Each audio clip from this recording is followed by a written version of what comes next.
Pessoal, sejam bem-vindos à nossa terceira semana, né? Se eu não estou enganado.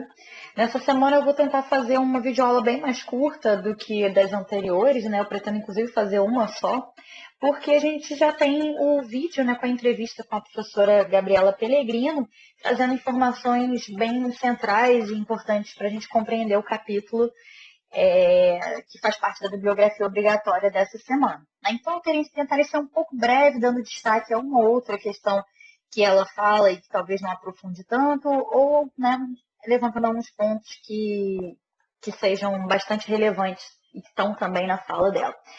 Pois bem, né? Então, acho que no capítulo, quando a gente começa a refletir sobre a questão das revoluções de independência na América Espanhola, uma das coisas que é evidente, né, é o estopim para isso.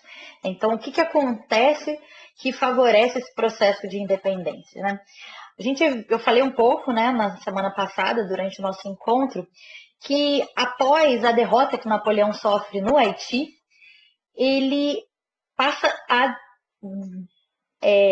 despender a sua energia de uma maneira mais acentuada no próprio continente europeu, desistindo, inclusive, né, de outras colônias, como o caso da Louisiana, que ele vende aos Estados Unidos.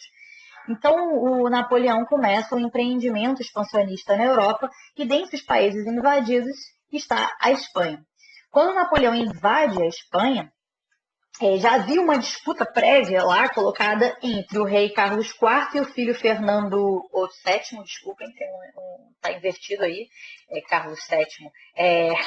Carlos II, não, na verdade, peraí, é Carlos IV e Fernando VII, tá certo. Então, desculpem aí pelo errinho, gente, é Carlos IV e o Fernando VII, né? Então, eles estavam disputando quem queria assumir o controle, né, da Espanha com um peso maior para o Fernando VII. Mas quando Napoleão chega, ele marca um encontro, né, com os dois e simplesmente dá um golpe e derruba ambos num episódio que ficou conhecido como as abdicações de Bayonne, né, em que o Bonaparte, né, coloca o seu irmãozinho no lugar. Aqui do lado eu coloquei aqui a imagem do irmão do Napoleão, né, o José Bonaparte. Eu costumo brincar com as turmas do ensino médio, que é o Zezinho, irmão aí do Napoleão, que ele coloca no poder. É uma coisa bem nepotismo clássico, né? Bem que nepotismo e monarquia é uma coisa que combina bastante, né? Mas brincadeiras à parte, é um nepotismo bem distinto, porque já estamos num outro contexto histórico, em que o antigo regime já está em plena decadência, no caso pós-Revolução Francesa. A própria figura do Napoleão Bonaparte, que não era nobre, né, expressa essa crise final do antigo regime, da sociedade estamental, né, mas brincadeiras à parte. Pois bem, então uma vez que o irmão do Napoleão assume o poder, o José Bonaparte, dentro da Espanha é organizada toda uma resistência que vai levar à formação de organismos de governo paralelo. Né? Então, formam-se juntas de governo, tanto na Espanha como na América, que são uma espécie de poder paralelo, de contrapoder, que não aceita esse domínio do Napoleão sobre a Espanha. Né? Essas juntas, inclusive, originalmente, né, a sede da junta na Espanha se dava a partir da cidade de Sevilha. Lá eles perderam nos conflitos com as tropas napoleônicas e acabaram se deslocando para Cádiz. E Cádiz vai ser, a partir daí, a sede dessa junta. Inclusive, vai ser justamente em Cádiz que, no ano de 1812, ocorre uma reunião dessa junta para discutir e formar uma nova Constituição. Né? Ou melhor, formar uma Constituição. Isso já é um sinal da crise aí do absolutismo. Né? Então, a partir desse período, ainda que essa resistência em Cádiz queira o retorno de Fernando VII, que no caso foi tornado prisioneiro, né, de José Bonaparte, eles querem, né, que o imperador, né, o monarca, retome a sua posição de rei. No entanto, eles querem que ele o faça a partir de um regime constitucional. E a partir daí também é elaborada em 1812 essa Constituição, que limita o poder absoluto, né, do rei, mas por outro lado, mantém uma série de restrições comerciais para com as colônias americanas e também mantém a desigualdade na representação. Então, ela convoca representantes das colônias, né, convoca representantes da América, porém, esses representantes eles não estão em pé de igualdade para com os próprios espanhóis. Isso, se por um lado gera nesses americanos, né, uma sensação de reconhecimento, por outro lado, gera neles também uma consciência dessa desigualdade. Isso vai ser um aspecto importante depois dos processos de independência. Nesse período também, a gente tem, então, nas colônias, a formação de juntas, como eu havia falado anteriormente. Essas juntas vão ser organizadas especialmente através dos cabildos, que são instituições pré-existentes. O que são os cabildos, né? Os cabildos são instituições municipais, uma espécie de parlamento municipal, ou comparando, né, com o que a gente tem aqui, espécies de câmaras municipais. Então, os cabildos vão organizar essa espécie de governo paralelo na ausência do monarca, na ausência do rei tornado cativo e no caso de não reconhecimento do governo francês. Mas a gente sabe que isso não é uma totalidade, há uma divisão, né? Há os que reconhecem esse governo francês, há os que não reconhecem, e pouco depois há aqueles que querem romper com a Espanha, né? Que é uma questão que a gente vai ver mais adiante. Outra coisa que a Gabriela Pellegrino fala na entrevista, e que a gente tem também aí bastante marcante nesse capítulo, é a discussão agora sim sobre as reformas borbônicas, né? Se no capítulo anterior elas são mencionadas sem dar o nome a elas, que são essas reformas organizadas durante o período da dinastia Bourbon, especialmente durante o reinado de Carlos III, anterior ao Carlos IV, né, que eu fiz aquela confusão ali no início, as reformas borbônicas geraram uma série de transformações. Eu não vou entrar aqui nas motivações, porque eu já conversei um pouco na semana passada com vocês, né? Mas em termos das alterações, elas alteram a relação que a metrópole estabelecia com a colônia, de forma de, por um lado, né, manter e garantir o exclusivo comercial. O que era o exclusivo comercial, né? Era a limitação que a colônia tinha em termos de comercialização. Ela só podia comercializar com a metrópole. E como é que isso se dava? Durante muito tempo, isso se dava através do estabelecimento de portos exclusivos, né? O que eram esses portos exclusivos?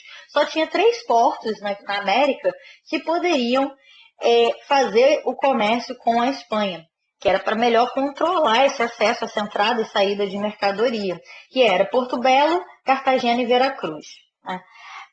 E além disso, havia também um porto apenas, né, responsável por isso, que era de Cádiz, né? Então, a cidade de Cádiz na Espanha e essas 3 cidades aqui na América.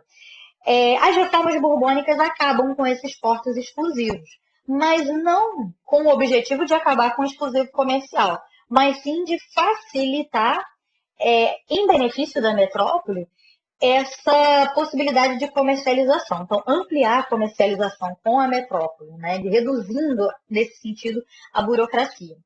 Há também, como nós vimos na semana anterior, vários instrumentos para melhorar a taxação, né, melhorar a cobrança dos impostos aí na colônia.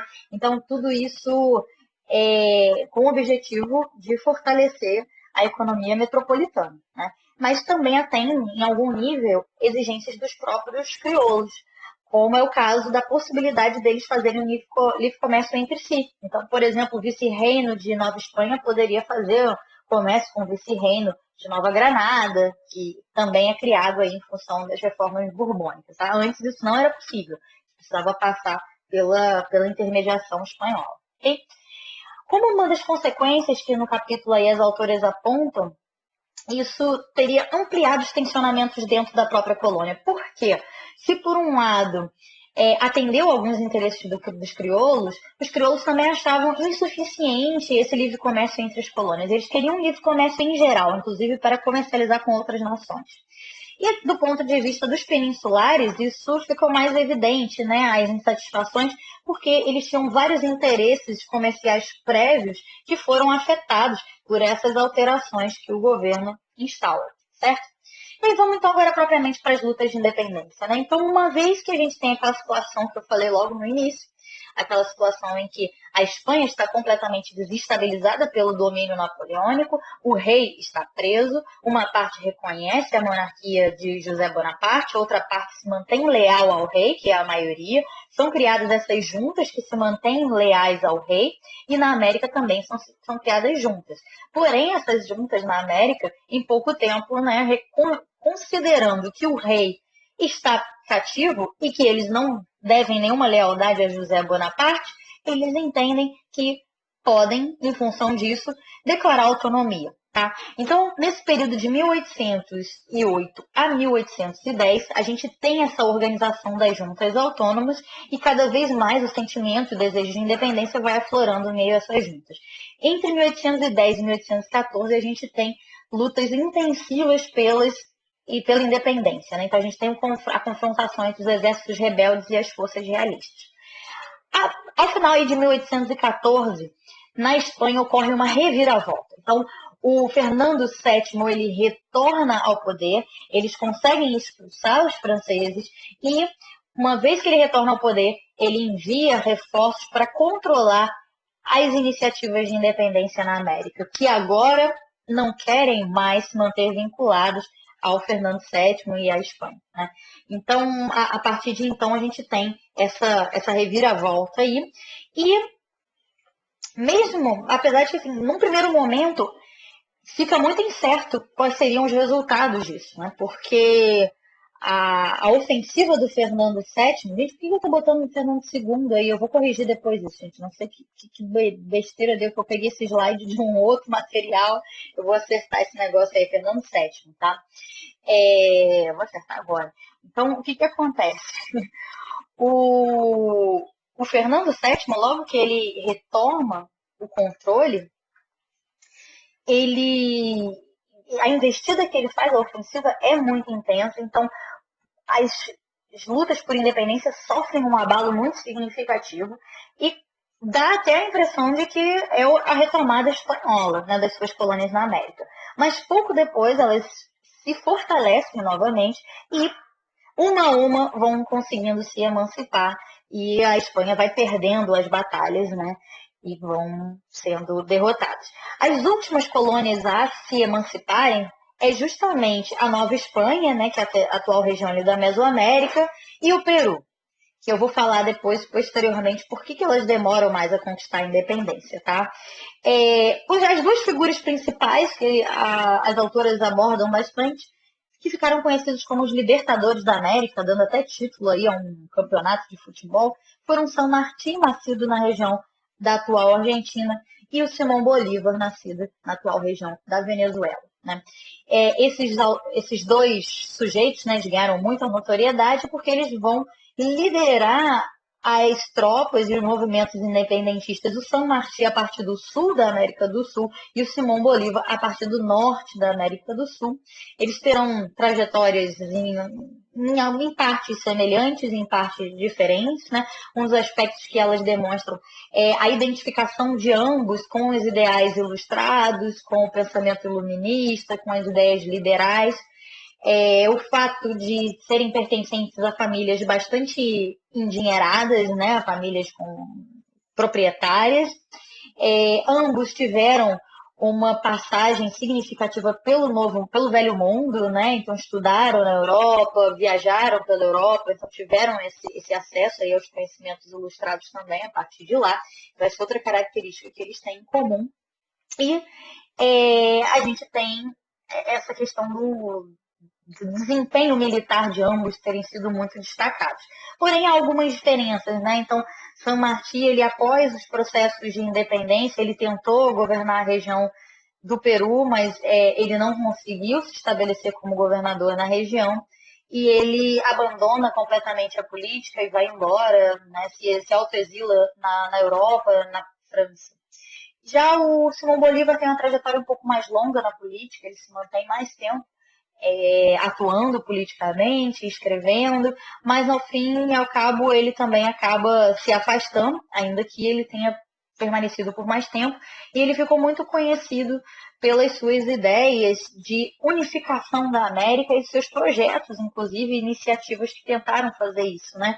Com tentativa de articular os vários territórios aí da América do Sul de colonização espanhola, né? Até inclusive com convite também no Brasil, mas que não aderiu a essa proposta, que acabou naufragando realmente. Mas eles foram as duas principais figuras. Então, um outro aspecto que eu falei que ia mencionar posteriormente, ele não aparece, essa explicação aparece um pouco por alto no capítulo então, que a gente está trabalhando, elas não desdobram de uma maneira sistemática essa questão, mas diz respeito à questão da independência do México e do Peru. Fala-se um pouco, né, sobre o processo da independência do México, que já havia sido mencionado no capítulo anterior, dessa questão de uma primeira tentativa em 1810 de independência que tinha um caráter de revolução social muito forte, com a participação do padre Miguel Hidalgo, sucedido depois, né, de sua morte pelo padre José Morelos, e que a participação indígena era muito forte, né? No caso do Peru, a gente viu na semana passada a revolta do Tupac Amaru, e a gente está vendo aí hoje que o processo da independência do Peru ele foi o último. Inclusive, ele demandou esforços em termos de combate, tanto por parte dos exércitos liderados por San Martín, como pelos exércitos liderados por Simão Bolívar. Então, foi uma região de difícil conclusão aí do processo revolucionário, né, de independência. No caso do México, após essa situação, né, da derrota de Hidalgo e depois de Morelos, o México passou por um processo contínuo de conflitos, mas com uma força muito significativa da Espanha, que inclusive explica, né, a demora das independências, né, porque a Espanha despendeu mais energias para manter sob seu controle a região do México e a região do Peru, porque eram as regiões mais lucrativas. Então essa é uma questão relevante, né, de ter sido as regiões que eles estavam mais preocupados em manter o domínio. Mas tem também a outra explicação, que diz respeito à própria constituição populacional de ambas as regiões, né, que eram regiões com grande população indígena, não à toa que tiveram grandes revoltas também com população indígena, e aí a própria elite crioula era muito temerosa de que a revolução de independência se transformasse também numa revolução social, como havia acontecido no México em 1810. Então, essa preocupação levava a um processo muito mais complexo nessas duas regiões. Tanto que, e aí a Gabriela chega a falar, inclusive, está escrito no capítulo, e ela chega a falar também na entrevista, que o México, ele inclusive passa por uma tentativa de independência conservadora, estabelecendo um regime monárquico. O Agustín Iturbide, que é a liderança ou melhor, da independência do México, mas que antes ele inclusive tinha lutado ao lado das tropas realistas, então a gente percebe essa vinculação direta com o conservadorismo na figura do Agustín Iturbide. Ele próprio tentou se autoproclamar imperador, isso depois de tentar atrair algum descendente direto dos Bourbons para assumir também, mas que não deu certo. Então havia uma tentativa de realizar uma independência bastante conservadora na região, e isso havia, né, um grande medo também, que a gente falou anteriormente, sobre a preocupação com relação à etnização da América, né, aquela preocupação que a gente falou na semana passada, então não vou desdobrar muito. Então, aqui eu coloquei alguns anos, né, das independências, a gente ter uma percepção, né, as independências, como eu falei, mais demoradas, a do México e do Peru em 1821, a Bolívia ali está em 1825, mas é porque há uma divisão, né, no território, mas é anterior, né, então a gente tem algumas datas aí interessantes. Outro aspecto importante que as autoras falam é sobre a questão, e a Gabriela também fala na sua entrevista, em relação à questão da presença afro-americana nos exércitos de independência. E isso é realmente algo muito relevante, tá? Ainda que a América Espanhola não fosse uma região marcada por uma presença muito intensiva da escravização de africanos, né? A participação desses africanos nas lutas de independência foi muito decisiva. Então, eles tiveram uma presença muito, muito forte, E, inclusive, ela chegou a citar a presença numérica nas tropas de San Martín quando cruzou os Andes, né, em que de 5 mil soldados, em torno de 5 mil soldados, 1.500 eram negros. Então, por aí vocês percebem a grande importância dessa adesão afro-americana aos exércitos de independência. E essa participação ela foi importante por vários elementos. Né? Tanto contribuiu para a vitória dos grupos rebeldes, como também ela praticamente extinguiu a escravidão. Né? A Gabriela fala que mesmo nos casos dos países em que a escravidão não foi oficialmente abolida, ela, após o processo de independência e com as alforrias decorrentes dessa participação negra na revolta, elas tornou-se residual a escravidão na América Espanhola. E isso também foi relevante para o fim da escravidão em todo o continente, porque tornando-se residual, ela também isolou Estados Unidos e Brasil, que uma vez que a América Espanhola torna-se livre, mesmo com a sua presença menor de escravidão, né, ela acaba gerando uma situação de desconforto e de constrangimento para o Brasil e Estados Unidos, né? Então, é um aspecto aí também importante. O Eugênio Genovese, ele discute bastante isso, né? A importância desse processo de independência e dessa virtual abolição da escravidão. Outro aspecto também que elas falam, eu acho que eu ia falar pouco, mas acabou que eu falei demais nesse slide, minha nossa, é sobre a questão da Igreja Católica, né? De um modo geral, elas apontam que a Igreja Católica teve um papel predominantemente de adesão aos princípios realistas, ou seja, da conservação do domínio metropolitano sobre as colônias, inclusive alegando que o terremoto que aconteceu em 1812 em Caracas, no momento em que havia plena mobilização aí das tropas de Simão Bolívar, teria sido um castigo divino contra aqueles que estavam rompendo com a realeza divinamente reconhecida, né?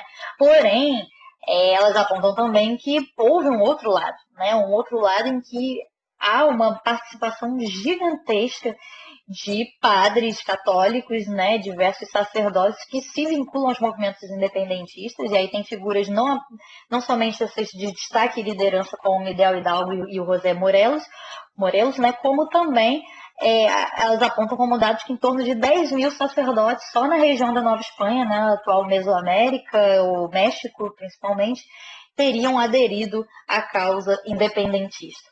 Isso é muito interessante para pensar, inclusive, a América no período contemporâneo, né, no período recente, e esse papel de uma parcela expressiva da Igreja Católica no século XX, que vai dar origem até à própria teologia da libertação, com essa identificação muito forte de padres e sacerdotes com as causas dos grupos sociais bastante oprimidos, como o caso dos indígenas. Ou seja, a gente vê que isso já é uma marca no século XIX, no século XX. Isso daí seria, em algum nível, a origem da posterior formação da teologia da libertação. A gente consegue perceber uma certa linha evolutiva, entre aspas, não gosto de falar evolutiva, mas existe alguma linha de ancestralidade nisso daí. Né? Sobre a participação feminina, então, enfim, eu vou encerrar aqui e vou deixar vocês com uma entrevista da Maria Lígia Prado, em que ela vai falar especificamente sobre a questão da participação feminina nos processos de independência, ok? Valeu, gente, e desculpem ter falado demais, não era a minha intenção, acabei exagerando.